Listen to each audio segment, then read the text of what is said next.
ओम नमो भगवते वासुदेवाय। ओम नमो भगवते वासुदेवाय। नारायणं नमस्कृत्य नरं चैव नरोत्तमं देवीं सरस्वतीं व्यासं ततो जयमुदीरयेत्। नष्टप्रावेषु भद्रेषु नित्यं भागवत सेवया भगवतुत्तम श्लोके भक्तिर्भक्ति नष्टकी। कृष्णाय वासुदेवाय देवकी नंदनाय च नंदगोपकुमाराय गोविन्दाय नमो नमः। गोविन्दाय नमो नमः। गोविन्दाय नमो नमः। हरे कृष्णा। हरे कृष्णा। हरे राधा माता जी। कृष्ण। हरे कृष्ण माता जी। हरे कृष्ण। आप सबको दंडवत प्रणाम। Thank you. सो हम सेकंड कैंटो में हैं, फोर्थ चैप्टर में, और यहाँ पे शुकदेव गोस्वामी और महाराज परीक्षित की बात चल रही है। और अब अ, शुकदेव गोस्वामी ने भगवान का विराट रूप, परमात्मा रूप और भगवान का जो पर्सन रूप है उसको तीनों पहले तीन जो अध्याय थे इस कैंटो के उसमें डिस्क्राइब किया उन्होंने। और अब वो शुकदेव गोस्वामी से महाराज परीक्षित और प्रश्न पूछ रहे हैं, क्योंकि उनको पता है कि जो शुकदेव गोस्वामी है वो महाजन है, महाभागवत है, और उनको भगवान की सारी जो एक्टिविटीज हैं, उनकी लीलाएं हैं, उनके बारे में बहुत ज्ञान है। अगर हम ध्यान करें तो जब शुकदेव गोस्वामी और महाराज परीक्षित पहली जो उनका वार्तालाप हुआ, तो महाराज परीक्षित ने उनसे पूछा कि जो व्यक्ति जिसकी मृत्यु निकट है उसकी क्या रिस्पॉन्सिबिलिटी होती है। तो उस समय शुकदेव गोस्वामी ने उनको उत्तर देना प्रारंभ कर दिया था। उस समय उन्होंने मंगलाचरण नहीं किया था। वो इतने एक्साइटेड थे इस बात से कि उनको श्री कृष्ण के बारे में बोलने के लिए अवसर प्राप्त हो रहा है, तो उन्होंने फटाफट उनको उत्तर दे दिया कि श्री कृष्ण अंते नारायण स्मृति, भगवान नारायण, भगवान कृष्ण की जो लीला है उसका स्मरण करना ही हमारा सबसे परम लक्ष्य है, जिससे व्यक्ति को परम गति प्राप्त होती है। तो उस समय उन्होंने मंगलाचरण नहीं किया। अब अपने सारे ज्यादातर उत्तर देने के बाद वो अब मंगलाचरण कर रहे हैं। तो जो अगले जो 10-12 श्लोक हैं उसमें मंगलाचरण ही है, और वो भगवान की अलग अलग क्वालिटीज को, अलग अलग जो भगवान की कैरेक्टरिस्टिक्स हैं उनको डिस्क्राइब करेंगे। और आई थिंक आप 12th वर्स से हमने 12th वर्स तो आप लोग कर चुके हैं। उसमें शुक्रदेव गोस्वामी महाराज परीक्षित से कह रहे हैं कि सबसे पहले वो भगवान कृष्ण को अपनी सबसे जो उनके भगवान हैं, जो स्वयं भगवान हैं, उनको वो नमस्कार कर रहे हैं और कह रहे हैं कि कैसे जो तीन गुण हैं प्रकृति के वो भगवान से ही आते हैं। एक्चुअली में पूरा जगत भगवान की ही सृष्टि है, ऐसा कुछ भी नहीं है यहाँ पे जो भगवान से जुड़ा हुआ नहीं। तो पहली श्लोक में तो जो प्रकृति के तीन गुण हैं उनको डिस्क्राइब करते हैं कि भगवान से कैसे वो कैसे उत्पन्न होते हैं। 13th जो श्लोक है उसको हम पढ़ेंगे। भूयो नमः सद्वृजिना चिदेश शतम असंभवाय अखिला सत्वमूर्तये पुंसां पुनः पार परहंसया आश्रमे व्यवस्थितानाम अनुमृग्य दाशुषे। हरे कृष्ण। श्रील पदुपाठ की जय। दंडवत प्रणाम माता जी। भूयो नमः सत्वृजिन कीदे असताम असंभवाय अखिल सत्व मूर्तये पुंसां पुनः पारमहंस्य आश्रमे व्यवस्थितानाम अनुमृग्य दाशुषे। हरे कृष्ण माता जी। दंडवत प्रणाम। हरे कृष्ण माता जी। मुझे पढ़ना है। हिंदी अनुवाद जी। हरे कृष्ण। मैं पुनः संपूर्ण जगत रूप तथा अध्यात्म रूप उन श्री भगवान को सादर नमस्कार करता हूँ जो पुण्यात्मा भक्तों को समस्त संकटों से मुक्ति दिलाने वाले तथा अभक्त असुरों की नास्तिक मनोवृत्ति की वृद्धि को विनष्ट करने वाले हैं, जो अध्यात्मवादी सर्वोपरि आध्यात्मिक पूर्णता में स्थित है, उन्हें वे उनके विशिष्ट पद प्रदान करने वाले हैं। Thank you for this. Thank you माता जी। तो यहाँ पे वो 3 चीज कह रहे हैं भगवान के रिलेशन में। वो कह रहे हैं कि पहली बात तो मैं उनको नमस्कार करता हूँ जो जिन्होंने ये पूरी सृष्टि रची है, और इस सृष्टि में 2 प्रकार के जीव होते हैं, एक होते हैं देवता और एक होते हैं असुर। अब देवता जो है सिर्फ वो नहीं है जिसको हम देवी देवता की कैटेगरी में मानते हैं कि जो पूजनीय है, जिनकी अलग अलग रिस्पॉन्सिबिलिटी है भगवान के कैबिनेट में। देवता होता है जो व्यक्ति, देवता होना एक माइंडसेट होता है। आप भगवान पे आश्रित हैं कि खुद पे आश्रित हैं। अपने अहंकार पे आश्रित होना एक आसुरिक प्रवृत्ति होती है, और भगवान कृष्ण पे आश्रित होना देवी प्रकृति होती है। तो यहाँ पे उन प्रकृतियों को बताया जा रहा है। तो जो व्यक्ति जो देवता होते हैं, और जैसे यहाँ पे कहा जा रहा है कि पुंसाम पुनः पारमहंसया आश्रम, और दूसरी जो बात कही जा रही है वो असुरों के लिए कही जा रही है कि जो असताम, जो सत्य से विमुख हैं, जो अपनी ही धारणा बनाते हैं इस जगत की, अपनी ही एक्सप्लेनेशन जोड़ देते हैं कि ये ऐसे होना चाहिए, वैसे होना चाहिए, हमें ऐसे करना चाहिए, वो असताम।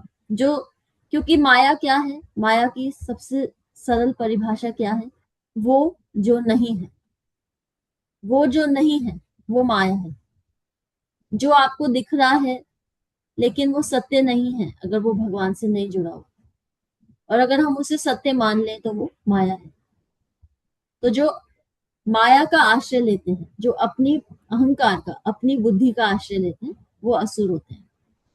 तो भगवान जो है वो जो अपने भक्त हैं, जो देवी प्रकृति का आश्रय लेते हैं, उनकी सब प्रॉब्लम्स का निवारण करते हैं। और जो आसुरिक प्रवृत्ति है जिन लोगों में, वो और आसुरी ना हो, उसकी वो उस चीज को वो होने से रोकते हैं। तो जो देवी प्रकृति में जो है उसके ऊपर जो प्रॉब्लम है उसका निवारण करते हैं, और जो आसुरी प्रवृत्ति में है वो और आसुरी प्रवृत्ति में ना जाए, उसको वो होने से रोकते हैं। तो वो असुरों का भी भलाई कर रहे हैं और जो देवी प्रकृति है उसका भी भलाई कर रहे हैं। तो भगवान, और जब हम वो स्टोरी सुनते हैं कि जो भगवान के भक्त थे उनको भी भगवान ने अपना धाम प्राप्त कराया भक्ति द्वारा, और जो राक्षस योनि थी, हिरण्यकशिपु, और जो ये सब भगवान के दुश्मन का किरदार निभा रहे थे, उनको भी भगवान ने मुक्ति प्रदान करी, क्योंकि वो भी हमेशा भगवान का ही स्मरण कर रहे थे। तो यहाँ पे कहा जा रहा है कि वो देवी प्रकृति को भी सहायता करते हैं, और जो आसुरी प्रवृत्ति वाले हैं उनकी जो आसुरी उनमें जो भाव है उसको वो बढ़ने नहीं देते आगे। ये एक बात है। दूसरी बात क्या कहा जा रही है कि अब कुछ लोग हैं वो भक्ति करते हैं, वो भगवान जो पर्सन है, कृष्ण जो पर्सन है, उनसे उनसे रिश्ता बनाते हैं। और कुछ जो है भगवान जो पर्सन है उनसे रिश्ता नहीं बनाते, वो ब्रह्मन, जो ब्रह्मन है उससे रिश्ता बनाते हैं, उनको ब्रह्मानंदी कहते हैं। और जो भगवान के भक्त हैं उनको प्रेमानंदी कहा जाता है। तो भगवान दोनों प्रकार के व्यक्तियों को, उनकी जो इच्छा है, वो उनकी जो गोल है, जो भगवान के भक्त हैं उनका गोल क्या है, भगवान के धाम जाना, और ब्रह्मानंदियों का गोल क्या है, भगवान में विलीन हो जाना। भक्ति में भगवान में विलीन हो जाने को इतना महत्व नहीं दिया जाता। आप ऐसे समझ लीजिए कि उसमें एक तरह से ब्रह्मांड तक पहुंचने के बाद भी ये पॉसिबल होता है कि वापस मृत्यु लोक पे आना पड़े, पर भगवान के धाम पे जाने से वापस नहीं आता व्यक्ति। तो भगवान दोनों को हेल्प करते हैं, जिसकी जो डेस्टिनेशन होती है उसको वो वहां तक पहुंचा देते हैं। लेकिन प्रेमानंदी जो होते हैं, जो भक्त होते हैं, वो ब्रह्मानंदियों से बहुत ज्यादा सौभाग्यवान होते हैं। लेकिन भगवान दोनों को हेल्प करते हैं। वो क्यों करते हैं? पहली बात तो इसलिए करते हैं, ये यथामाम प्रपद्यन्ते, वो अप्रोच तो भगवान को ही कर रहे हैं, चाहे वो ब्रह्मन रूप में कर रहे हो या भगवान रूप में कर रहे हो, वो अप्रोच भगवान को ही कर रहे हैं। तो वो हेल्प दोनों की करते हैं, क्योंकि वो खुद प्रॉमिस करते हैं कि जिस भाव से आप मेरे पास आते हो उसी भाव से मैं आपसे लेन देन करता हूँ। तो पहली बात तो ये है। और दूसरी बात क्या है कि दोनों प्रेमानंदी और ब्रह्मानंदी आफ्टर ऑल तो वो भगवान के ही पीछे भाग रहे हैं, तो माया के पीछे नहीं भाग रहे। तो भगवान इसीलिए उनकी हेल्प करते हैं। वो प्रकृति के पीछे नहीं भाग रहे, वो भगवान के पीछे भाग रहे। तो भगवान दोनों की हेल्प करते हैं। पर फिर भी दोनों केसेस में प्रेमानंदी जो भगवान के भक्त जो होते हैं, वो बहुत ज्यादा फॉर्चुनेट होते हैं, सबसे ज्यादा फॉर्चुनेट होते हैं। क्यों? कि वो भगवान से एक पर्सनल रिलेशनशिप बना सकते हैं। जब तक आपका किसी से पर्सनल रिलेशनशिप नहीं होता जिसमें आप उस व्यक्ति को 100% ट्रस्ट कर सकते, तब तक आप उस रिलेशनशिप में बहुत समय तक इन्वेस्ट नहीं कर पाएंगे। कुछ समय बाद आपको संशय होने लग जाएगा। क्यों? क्योंकि आपके बीच में एक ट्रस्ट एस्टैब्लिश नहीं हुआ है। कोई भी रिश्ता आपको चलाना होता है तो उसमें ट्रस्ट जरूरी होता है, सत्य बोलना। और भगवान स्वयं सत्य हैं, सत्य का रूप है भगवान। गोविंद से बड़ा कोई सत्य नहीं है इस दुनिया में। तो जिस जिस जिस क्षण आप सत्य से रिश्ता बना लेते हैं, जो स्वयं धर्म है, जो स्वयं सत्य है, उस समय आपके जीवन में भी धर्म और सत्य का प्रकाश हो जाता है। जैसे सूर्य उदय होता है तो आप सूर्य को देखते हैं, पर सूर्य उदय के साथ साथ जो प्रकृति है, आप खुद हैं, आप सबको देख पाते हैं। ऐसा नहीं है कि सूर्य उदय हुआ तो सिर्फ सूर्य ही सूर्य नजर आ रहा है और कुछ सब नजर ही नहीं आ रहा। ऐसे तो नहीं होता। सूर्य उदय में सूर्य भी दिखता है, हम भी दिखते हैं। तो भगवान की भक्ति करने से, सत्य और धर्म जो स्वयं है उनका आश्रय लेने से, हम भी सत्य और धर्म के नजदीक आते जाते हैं।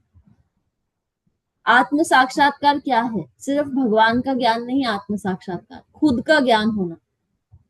हमारी प्रकृति क्या है, हम कौन है और हमारा भगवान से रिश्ता क्या है, ये आत्म साक्षात्कार के अंदर ही आता है।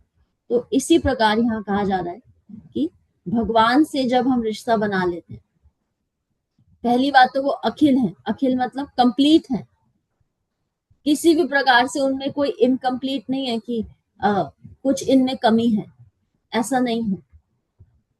कमी जिस भाव से और जिस दृष्टि से हम ग्रंथ के पास जाते हैं उसमें कमी हो सकती है, भगवान में कोई कमी नहीं होती। इसीलिए कुछ लोग ब्राह्मण की तरफ आकर्षित होते हैं, कुछ लोग भक्ति की तरफ आकर्षित होते हैं। इसका मतलब ये नहीं कि भगवान में कोई कमी है। जिस भाव से, जिस दृष्टि से और जिस एक्सपीरियंस से और जिस गुरु के आश्रय में हम आगे बढ़ते हैं, उसी में हम आगे बढ़ते जाते हैं, चाहे वो ब्राह्मण हो या भक्ति हो। लेकिन भगवान में कोई कमी नहीं। और भगवान जो देवी प्रकृति है उसकी भी हेल्प करते हैं, जो आसुरी प्रकृति है उसको वो और आसुरी नहीं होने देते, वो उसको भी रोक देते हैं। और जितना हम भगवान को जान पाते हैं उतना ही हम जैसे परमहंस बन जाते हैं। परमहंस, हम समझ जाते हैं कि जीवन का सत्य केवल कृष्ण गोविंद है और कुछ सत्य नहीं है। बाकी जो सब है वो टेम्पररी है। ये दुनिया टेम्पररी है, ये जीवन टेम्पररी है। जो हम अलग अलग विभिन्न प्रकार के किरदार निभाते हैं वो सब टेम्पररी है, केवल कृष्ण सत्य है। और तब हम परमहंस बन जाते हैं। जैसे कुंती महारानी है, ऐसा नहीं था उनके जीवन में विपत्तियां नहीं आई, उनके जीवन में विपत्तियों के बाद विपत्तियां आई। वो बहुत छोटी उम्र की थी जब वो एक जब सूर्य देव के साथ उनके पुत्र हुए थे कर्ण, तब उनका विवाह भी नहीं हुआ। कुछ समय पश्चात जब उनकी शादी हुई तो उनके पति की मृत्यु हो गई। फिर उनके जो 5 पुत्र थे उनको बहुत बहुत अन्याय सहना पड़ा। फिर उनको सब कुछ छोड़ के वनवास में जाना पड़ा। फिर महाभारत का युद्ध लड़ना पड़ा। कुंती महारानी के जीवन में कोई कमी नहीं थी विपत्तियों की, बल्कि विपत्तियों के बाद विपत्तियां ही विपत्तियां आई। पर उनको ये पता था कि ये जो जीवन है, ये जो किरदार है, ये जो समस्याएं हैं, ये टेम्पररी हैं। मेरा और भगवान का जो रिलेशन है वो इन सब परिस्थितियों से ऊपर है।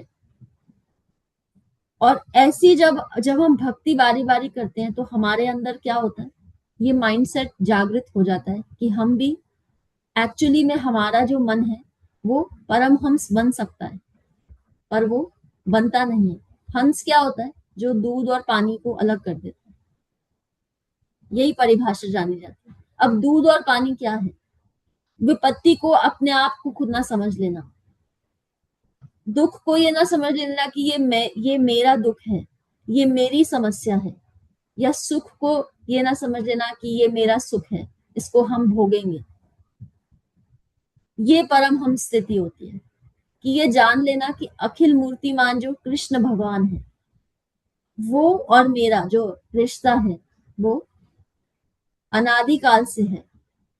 बस मैं भूल चुका हूं और अब मेरे पास ये अवसर है कि मैं उसको जागृत कर सकूं और दूध और पानी को अलग कर सकूं। ये यहाँ पे कहा जाता है।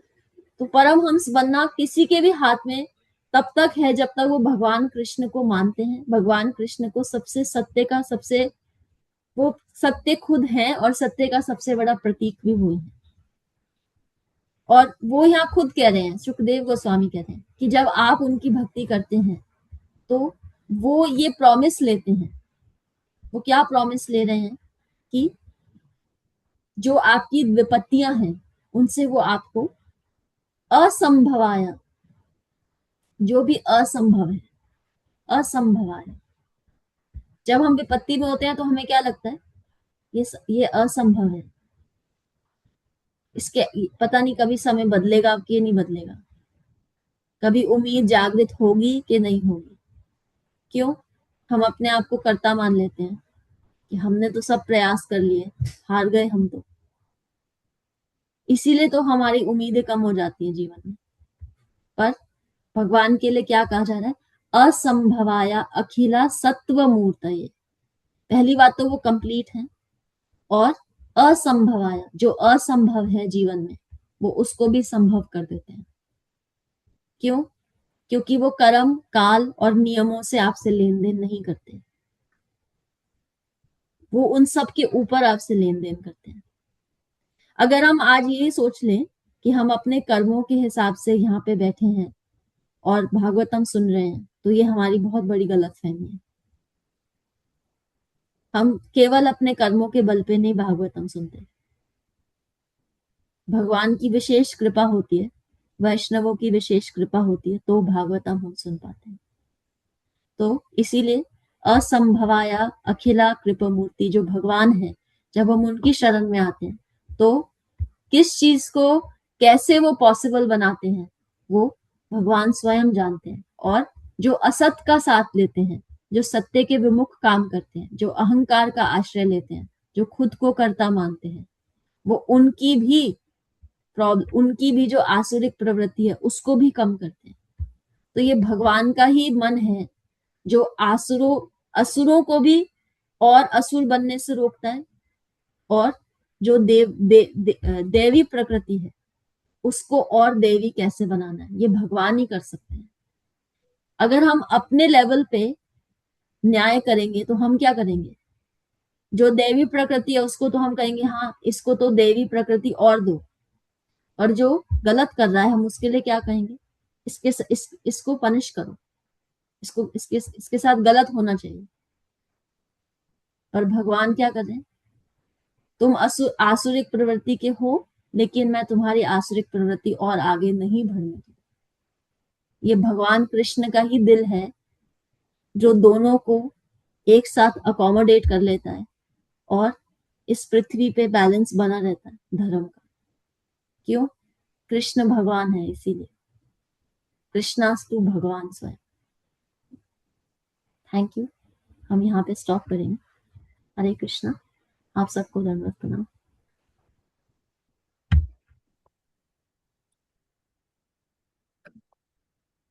Hare Krishna. Thank you, Mataji. Thank you so much. Let's have the Mangalwani. हरे कृष्ण। माता जी की लर्निंग भी ले रहे हैं? Mataji, who has a key learning service? There's no key learning this time, I think. Okay माता जी। हरे कृष्ण। Mangalwani. सबको दंडवत प्रणाम। Done. ओके माता जी। हरे कृष्ण। सबको दंडवत प्रणाम। जय ओम विष्णु पदाय डिवाइन ग्रेस एसी भक्ति वेदांत स्वामी श्रीला प्रभुपाद की जय। नामचर्य भक्ति सिद्धांत सरस्वती ठाकुर गोस्वामी महाराज की जय। अनंत कोटि वैष्णव वृंद की जय। नामाचार्य श्रीला हरिदास ठाकुर की जय। श्री श्री राधा माधव की जय। श्री पंच तत्व की जय। श्री जगन्नाथ सुभद्रा बलदेव की जय। श्री प्रहलाद नरसिंह भगवान की जय। श्री तुलसी महारानी की जय। श्री पतित पावन गौर निताय की जय। श्री गौर निताय प्रेमानंद हरि हरि बोल। All glories to assembled devotees, Hare Krishna. All glories to Guru and Gauranga, Hare Krishna. All glories to Srila Prabhupada, Hare Krishna. प्रेम से कहो श्री कृष्ण चैतन्य प्रभु नित्यानंदा श्री अद्वैत गदाधर शिवसादि गौर भक्त वृंदा की जय। राधा कृष्ण गोपीनाथ राधा कुंड श्याम कुंड गिरी गोवर्धन ब्रजभूमि वृंदावन धाम चंद्र उदय मायापुर नवदीप धाम की जय। राम सीता लक्ष्मण हनुमान की जय। गंगा मैया यमुना मैया की जय। ट्रांसडेंटल बुक डिस्ट्रीब्यूशन की जय। महाप्रसादम की जय। हरि नाम संकीर्तन की जय। Please forgive me if I have offended anyone with my words, deeds and action. Vancha kalptarubhyacha kripa sindhucha evacha paratnam pavne bhayo vaishnavo namo namah. Hare Krishna, sabko dandavat pranam. Thank you so much for the service. Have a blessed day, everyone. Hare Krishna. Thank you, Mataji. Let's all join our hands and pray to Krishna and seek his blessings so that we can all become sincere devotees and do our chanting offenselessly. Hare Krishna. Let's all join our hands and pray to Krishna and seek his blessings to bless all those who are suffering from any kind of ailments to recover faster. Hare Krishna. Let's all join our hands and pray to Krishna for the strength that we need for our spiritual advancement, the strength that we need to do our bhakti nicely in this Purushottam month. Hare Krishna, Krishna Krishna, Hare Hare, Hare Rama, Rama Rama, Hare Hare. Hare Krishna, Dhanvat Pranam. Thank you so much for your presence, your participation. Krishna willingly, we will meet tomorrow. Hare Krishna. Hare Krishna. Mataji, I want prayers for both my children today. One is appearing for an exam and one has a result. Oh, very My nice. son Mataji. has exam and my daughter has a result. Okay. Thank you so much, Mataji, for asking for blessings. Let's all join our hands and sincerely pray for Shruti Mataji's son and daughter as well. May they both be satisfied with whatever they are waiting for. May they endeavor even the smallest of endeavor be fruitful. May Krishna be merciful. May Lord Nrsimha protect them and keep both of them under his own shelter. May they bring good laurels and pride to the parents. Hare Krishna, Krishna Krishna, Hare Hare, Hare Rama, Rama Rama, Hare Hare. Hare Krishna, Mataji. Hope they do very well and hope. Mataji, even I need Thank blessing you. for my. Sorry to interrupt. And may both the children do very well, Mataji, Shruti Mataji. May the son get the best of the results and the daughter appear in the best of the manner. Thank you, Mataji. Thank you so much, Shruti Mataji. Do let us know. Yes, Vinay Mataji. Mataji, even I need blessings. My friend is undergoing a surgery today. So can we have one round of chanting Sure, for her? Mataji. Let's all join our hands and sincerely pray for friend of Vinay Mataji. May Lord Nrsimha take away all fear and do the surgery very smoothly. Hare Krishna, Krishna Krishna, Hare Hare, Hare Rama, Rama Rama, Hare Hare, Hare Krishna. Hare Krishna, Thank Mataji. you. Yes, Thank you, Yogita Mataji. Mataji. Yogita Mataji, you want to say something? हाँ, आज मेरे प्रभु जी travelling कर रहे हैं तो उनके safe journey के लिए एक 1 round of chanting. Sure, Mataji, sure. Let's all sincerely join our hands and pray for Yogita Mataji's Prabhuji for his safe and smooth travels. Hare Krishna, Krishna Krishna, Hare Hare, Hare Rama, Rama Rama, Hare Hare. And also, Mataji, if he knows Narsimha Aarti, he can sing the Narsimha Aarti before he begins his travel. And also, later when he ends the travel, he can also thank Narsimha again, not Narsimha. Thank you, Mataji. Thank you. Hare Krishna. Hare Krishna. Hare Krishna, Dhanvat Pranam Hare Mataji. Krishna, Hare Krishna, Mataji. Hare Mataji, And Dhanvat from Mataji. Hare Hare Krishna Thank माता you. जी दंडवत प्रणाम Dhanvat सबको Pranam. दंडवत प्रणाम Dandat Pranam Mataji. हरे कृष्ण माता जी, धन्यवाद। Dhanvat हरे Pranam. Krishna माता जी दंडवत Hare प्रणाम Krishna Mataji, Dhanvat Pranam. Dhanvat Pranam Mataji. Dhanu Mataji. Hare Krishna. हरे कृष्ण माता जी दंडवत प्रणाम Kiran Mataji. Dhanvat Pranam. Hare